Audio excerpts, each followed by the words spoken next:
You tap Pay in 4. $100 becomes 4 easy payments of $25. No interest, no credit check, no problem. Except that $100 just triggered $847 in total damage, and you won't see it coming until you're already bleeding. Picture this, it's 11 p.m., you're on the couch, you weren't even planning to buy anything. You were just scrolling, decompressing, half watching something on TV. Then you see it, a jacket or headphones, or some kitchen thing you didn't know existed 10 minutes ago. The price, $247. Your stomach does that thing. That little tightness.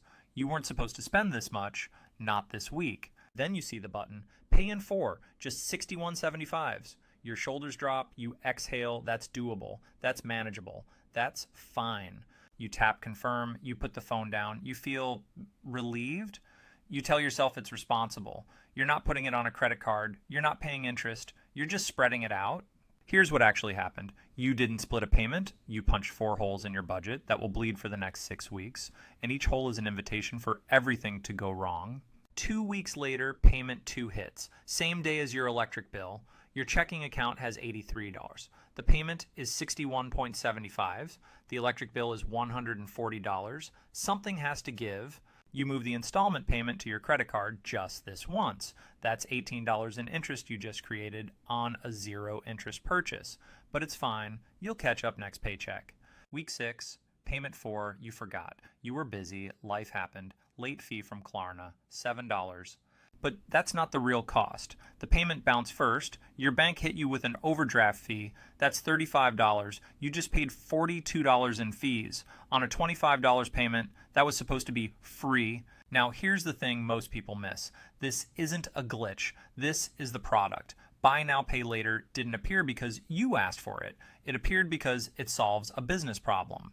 See, retailers learned something important about human psychology. People don't resist prices. They resist pain. The price of the jacket is $247. That number hasn't changed. But the pain of paying $247 all at once, that's friction. That's hesitation. That's an abandoned cart. So they remove the pain. One-click checkout removed friction. Saved cards removed friction.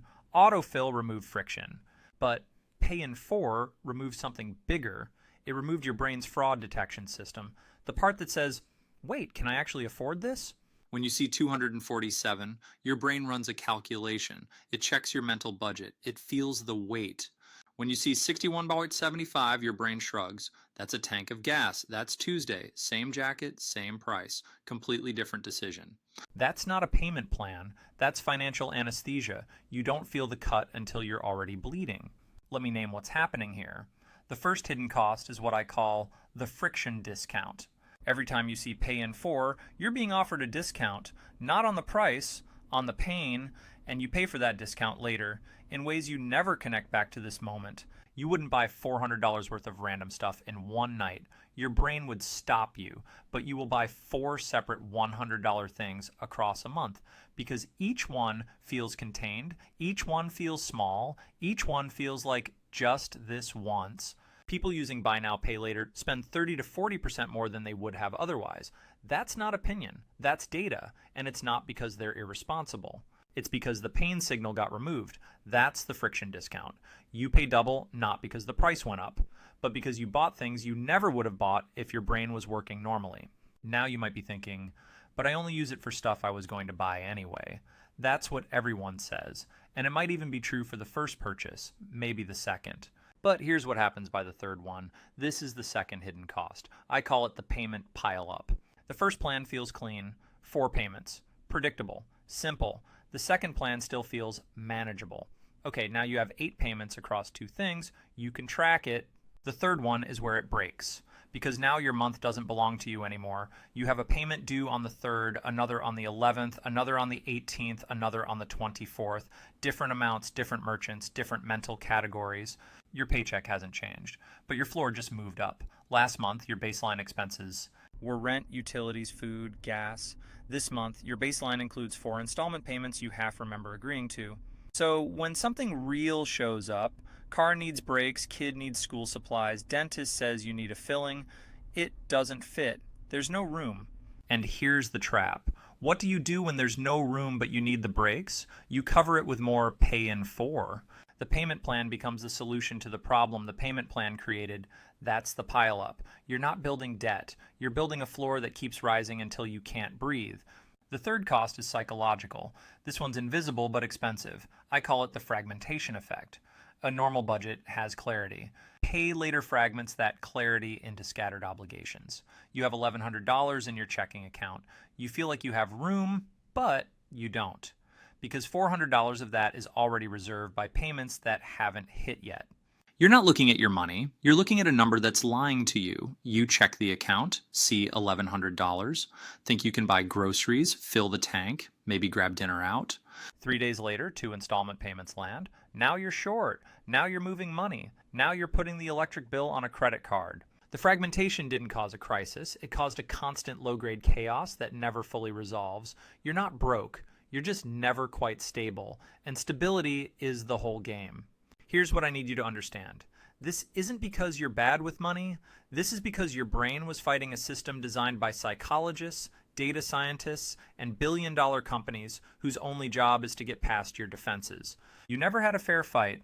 Klarna made money when you clicked confirm. They'll make money when you're late. They'll make money when you put the next payment on a credit card. They win 3 times. You haven't won once. But here's the thing. Everything I just described, the friction discount, the pile-up, the fragmentation, that's not even the expensive part. The real damage happens in a place you're not watching. It happens when you need money you thought you had, and it triggers a cascade that makes 100 turn into something much. Let me show you exactly how that math works. This is where the real money disappears. I call it the emergency conversion. See, everything I just showed you, the friction discount, the pile-up, the fragmentation, those are the setup. This is the knockout punch. Here's how it works. You're cruising along. You've got 3 pay later plans running, maybe 4. You're managing. Payments are hitting. You're not late.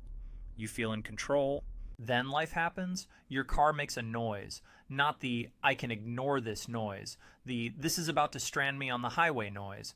You take it to the shop. The repair is $600. Now, 6 months ago, you would have had that. It would have hurt, but you would have had it. Today, you don't, not because you make less money, not because you had some emergency, but because your paycheck has been pre-sliced by installment payments you barely remember making.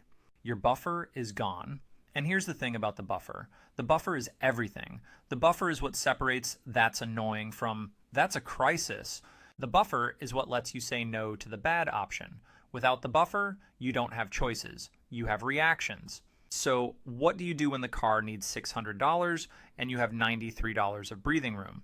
You put it on a credit card, and that's where the 0% illusion completely collapses. Pay Later didn't charge you interest, but it created the conditions that forced you into 22% interest somewhere else. That $600 repair at 22% paid off over 12 months, you're paying $74 in interest. But most people don't pay it off in 12 months because next month there's something else. And the month after that, that balance sits, it grows, it compounds. The interest-free purchase just gave birth to high-interest debt, not by accident, by design. Now let's add the cost most people refuse to count, the overspending tax. Remember what I said earlier, Pay Later users spend 30 to 40% more than they would have otherwise. Let's be conservative. Let's say you only overspent by 20%, that $100 purchase. You probably wouldn't have made it at all if you had to pay the full $100 right now, or you would have bought the $60 version. But because the pain was removed, you bought the nicer one, the upgrade, the treat yourself option. That's $40 you spent purely because the payment structure hacked your decision making. $40 that bought you nothing except the privilege of not feeling the purchase. That's the overspending tax, and you pay it on almost every single Pay Later transaction without even knowing it. Okay, let's do the math. $100 purchase. Pay in 4. 0 interest. Sounds harmless. Here's what it actually cost you. Overspending tax. You bought the $100 version instead of the $60 version you would have bought with cash. $40. Paid 1 installment with a credit card because timing was tight.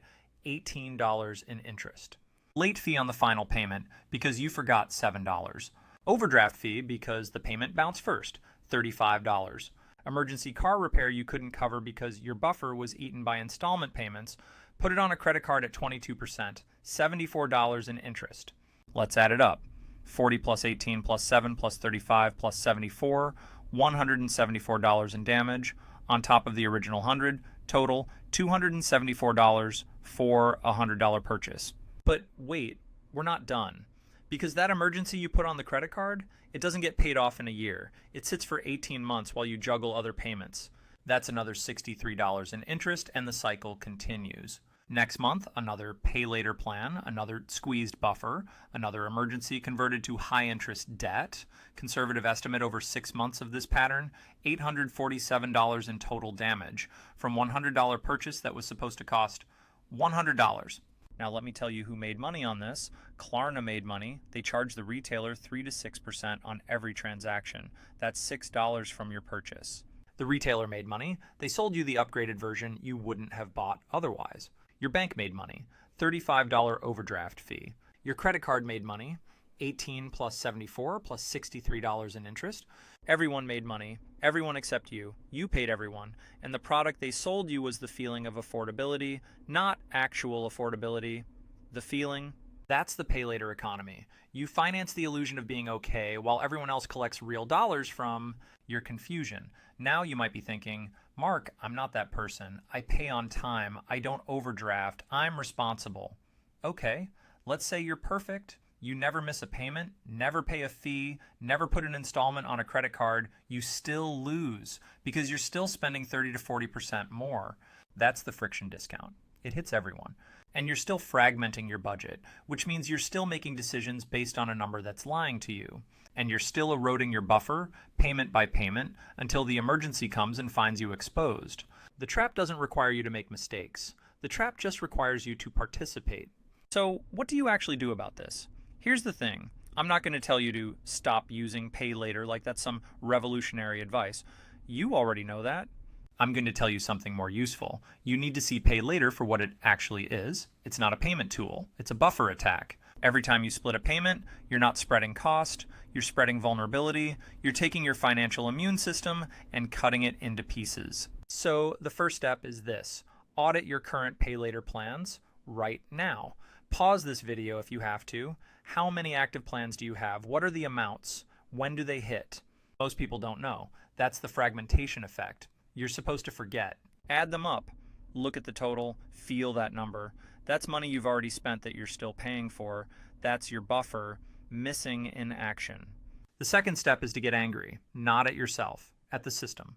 Every time you see pay in 4, I want you to feel something. I want you to feel the same thing you feel when someone tries to sell you something you don't need. Because that's what this is. They're not offering you flexibility. They're offering you an anesthetic so you don't feel them reaching into your pocket.